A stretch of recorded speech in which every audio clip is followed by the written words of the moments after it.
Live from WTVO 17 and your home team. Eyewitness News at 5 starts now. Winnebago County's top prosecutor announces the next step, examining an officer-involved shooting. She also puts a timetable on when the investigation could end.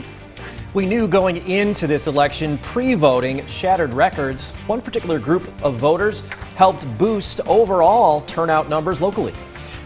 Plus, as coronavirus positivity rates climb, the list of local businesses asked to close their doors grows. Winnebago County health officials have the latest.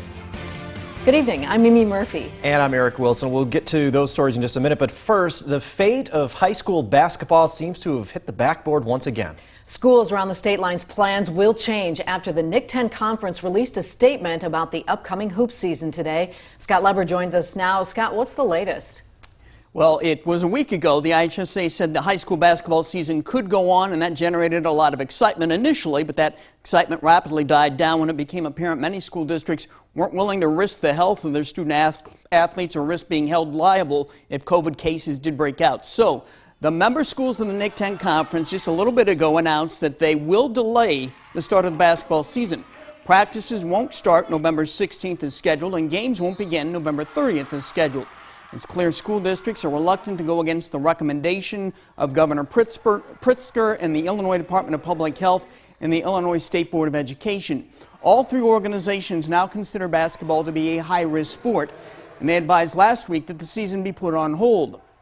Despite that, the IHSA left the decision up to the individual schools. So the NIC-10 is still hoping to have a modified conference season, but exactly when practices and games might begin is up in the air and will remain so as everybody continues to monitor the number of COVID cases in the region. More on this later in sports. Eric and Mimi.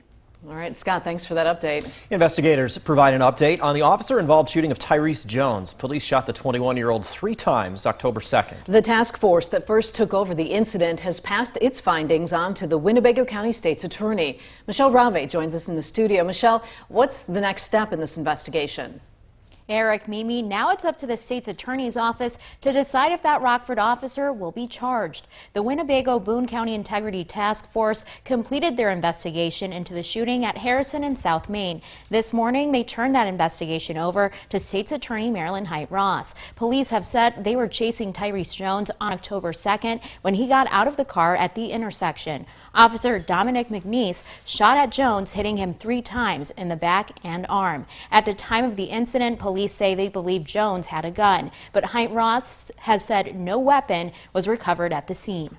No criminal charges are filed in any criminal investigation until the investigation has been reviewed by the state's attorney's office, and right now that is my task with my staff is to review the investigative materials to determine whether or not criminal charges are warranted against anyone who is involved in the investigation.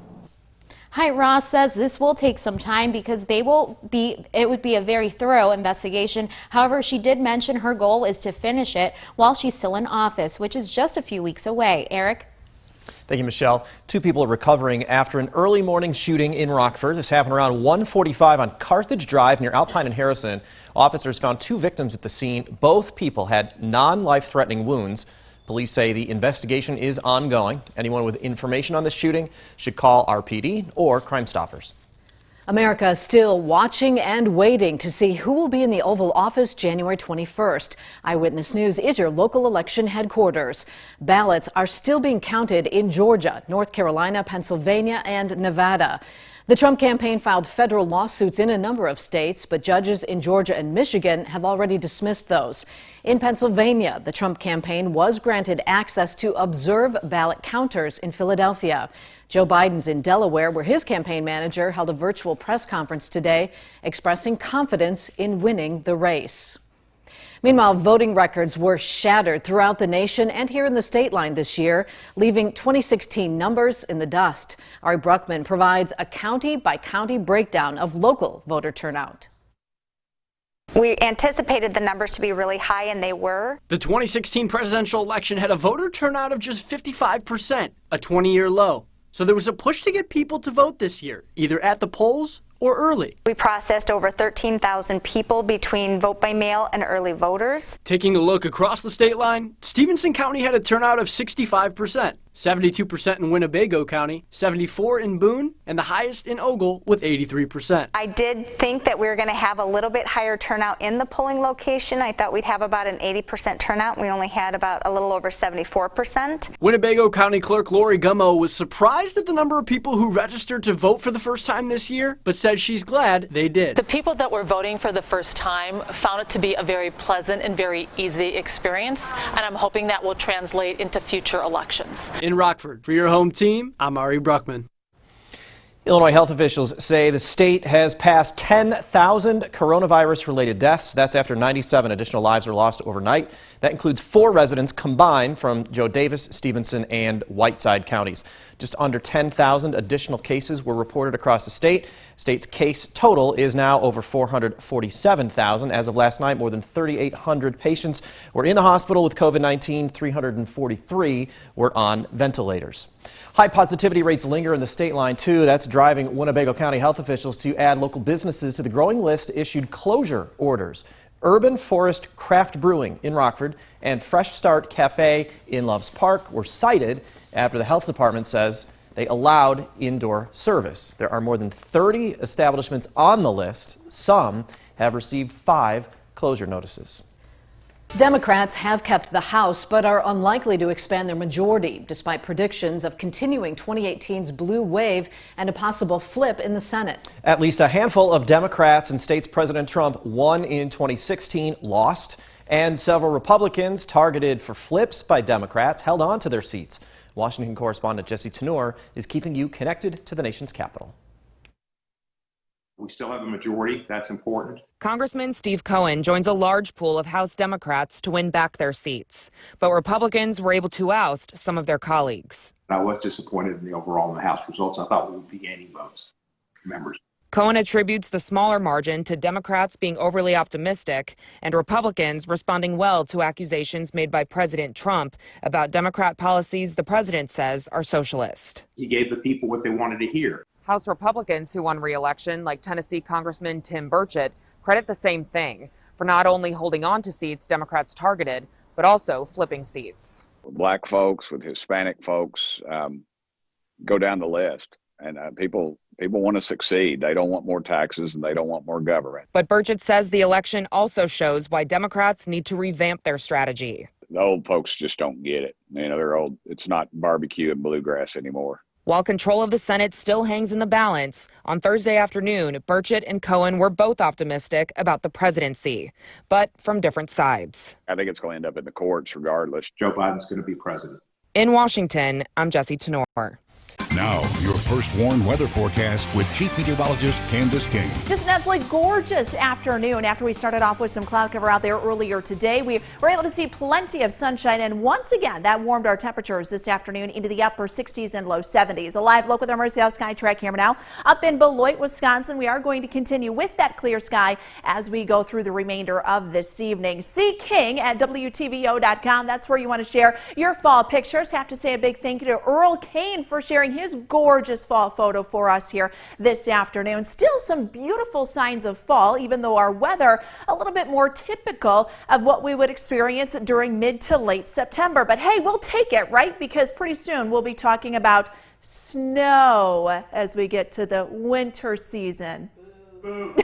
It's 59 degrees in Freeport. We're 67 in Rockford, 59 our temperature in Belvedere, 60 in Rochelle, and 66 right now down in Dixon. That's also the temperature our weather watcher Bob checked in here this last hour in Rockford. Dew point number at 46. So still pretty dry out there, and that relative humidity factor has also been fairly low. Something to keep in mind, because that'll be the same thing for tomorrow if you may be doing planning any outdoor burning. With it being nearly 2 weeks since we've really had any measurable rainfall, things are getting a little dry out there, and the wind will pick up too. Officially, we made it to 72 in Rockford, Janesville, 68 in Freeport. The high temperature 71 degrees today in Rochelle. That's the third day in a row where that temperature has actually made it to should be 72 degrees. That after starting off in the 50s here at the start of the week. The record stretch for the most consecutive days of 70-degree temperatures or higher during the month of November stands at 4 back in 1938, 1978, and 1999. But look at how many more days we'll see temperatures in the 70s. Tomorrow, 73, Saturday, 73. You've got 74 on Sunday, and that warmth does look like it is going to extend into Monday of next week as well. Now, when we look at just how many consecutive days we've never had a time in the month of November since records have began here in Rockford where we've had 5 or more days of 70-degree temperatures or higher. That record will likely be achieved here through the weekend. 7 or more consecutive days of temperatures reaching that 70-degree mark or higher. Again, never has happened, and if we hold on to that stretch through Monday, that could be a record that'll be achieved. So could be a record-breaking month. We'll definitely break it for the amount of 70-degree days we have in a row. We've had the cloud cover this morning, clearing skies for us. High pressure actually building down here over the southwest. This will build to the north and northeast during the day tomorrow. So you see some cloud cover rolling in across the high plains. That actually gets pushed a little bit further back up to the north. And so a lot of this warmth down over the west and southwest continues to get pushed in our direction. And that's why we'll continue with those temperatures staying in the 70s. So 45 degrees for us tonight. Warm and breezy this evening, mostly clear. Could see a little patchy ground fog though as you kick off your Friday morning. Another beautiful day. Take an extended weekend. 73 degrees for a high temperature for tomorrow afternoon. Winds are going to be a little strong though, coming in at about 25 to even 30 miles per hour. So again, keep that in mind with the low relative humidity. 73 degrees on Saturday, 74 on Sunday. We've pushed back, guys, that chance for rain into more Monday night and then into Tuesday. So it looks like the weekend looks great. Monday could be nice too. And even though we see temperatures dip, we could actually see the numbers climb back a little bit above average again towards the end of next week. Now, the Napleton Sports Desk with Sports Director Scott Lepper. The Nick 10 has become the first local conference to decide to delay the start of the boys and girls basketball seasons. In conferences, athletic directors and staff members met this week and arrived at their decision. They know the IHSA has said basketball games can be played, but schools are reluctant to go against the recommendation of the governor and the State Department of Public Health to shut things down. District 205 Athletic Director Matt Parker told me in a phone interview the health and safety of the student athletes come first, but the possibility of litigation was also a big factor. Well, that's a big concern that we heard from our insurance provider and our legal team repeatedly, that was a possibility, that insurance would not be provided, liability would not be provided if schools were to move forward with basketball or any sport that is on the the high risk IDPH guidelines category. So really the key to starting a season is going to be based on what the governor and the Illinois Department of Public Health ultimately state? Is that basically going to be the key? Yes, that has been the key all throughout. Well, there is no timetable for starting a Nick 10 basketball season. That will depend on the rise or fall of positive COVID-19 cases in the region. Tomorrow, principals from the big Northern Conference schools will meet to discuss whether or not to delay their basketball season. Well, the Bears have had another player test positive for COVID-19 today. Ian Rappaport of the NFL Network says it's center Cody Whitehair. In reaction to that, the Bears closed down Hallis Hall today and conducted their position meetings virtually. It's just one more hurdle in Matt Nagy's attempts to get the guys ready to face the Titans Sunday.